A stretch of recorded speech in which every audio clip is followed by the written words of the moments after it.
I stopped texting first for a week, and look what happened. That's what my friend Kyle told me last month, and honestly, I didn't believe him until I saw the screenshots. You see, Kyle's the kind of guy every girl says she wants: polite, consistent, always checking in.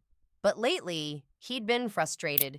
He'd text a girl first, make her laugh, carry the conversation, and just when he thought things were going great, she'd disappear. Ghosted. Again.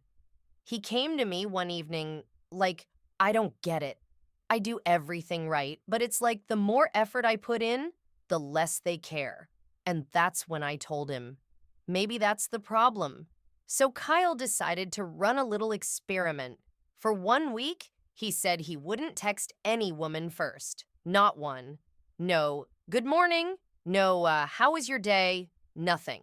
He'd wait and see who actually reached out to him. At first, he laughed. They won't even notice, he said. Day one, nothing.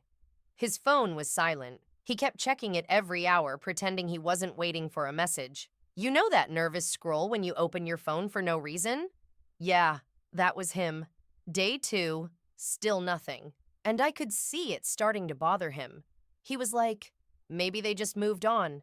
But I reminded him, you've been overextending yourself for too long. Sometimes people need space to realize your absence. Day three, boom. The first text came in. A girl he'd been talking to for weeks suddenly messaged, hey, haven't heard from you in a while. Everything okay? That was the moment Kyle realized something powerful. When you stop over-investing, people who value you will notice your silence. By day four, another girl texted, then another. One even said, I kind of miss our late-night chats. Kyle didn't rub it in. He just smiled, took his time replying, and matched their energy. For once, he wasn't the one chasing, and you could literally see his confidence come back. He wasn't waiting for validation anymore. He'd finally flipped the dynamic. Instead of proving his worth, he was letting people prove theirs. By the end of the week, Kyle said something that really stuck with me. He said, it's not about playing games. It's about balance.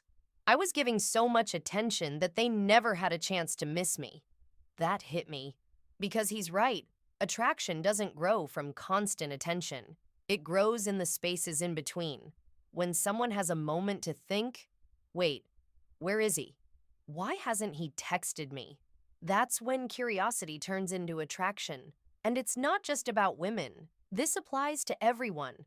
The person who values their time automatically becomes more desirable. You stop being an option and start being a priority. By day seven, Kyle wasn't the same guy anymore. He wasn't anxiously checking his phone or wondering if someone liked him. He was busy living, working out, hanging out with friends, doing his own thing. And guess what? The more he focused on himself, the more messages came in. It's like the energy shifted. See, here's the crazy truth. When you pull back, you create tension. And tension is the secret ingredient in attraction. It's what makes someone think about you when you're not around. Now, I know what some people might say. But isn't that manipulative? Number. It's self-respect. There's a big difference between ignoring someone and not chasing validation. Kyle wasn't ignoring anyone. He was simply matching effort. And that's the part most people miss. Relationships are not built on one person trying harder. They're built when both people are genuinely curious about each other. By the end of the experiment, Kyle learned something more valuable than attention. He learned patience. He told me, the right woman doesn't need to be reminded that I exist. She'll show up because she wants to, not because I begged for her attention. And that's the mindset shift most men need. The moment you stop centering your happiness around someone's reply, you regain your power. You become magnetic, not because you're playing hard to get, but because you're finally hard to replace. So if you're watching this, and you've been the one always texting first, always initiating, always trying to keep things alive, take a step back, just for a week. Let silence do the talking, because sometimes silence reveals more than words ever could. And if they don't notice your silence, that tells you everything you need to know. Kyle's experiment wasn't about ego, it was about clarity. He didn't lose anyone that week. He just found out who was really meant to stay. So try it. Stop texting first for a week. Watch who shows up when you stop showing up first.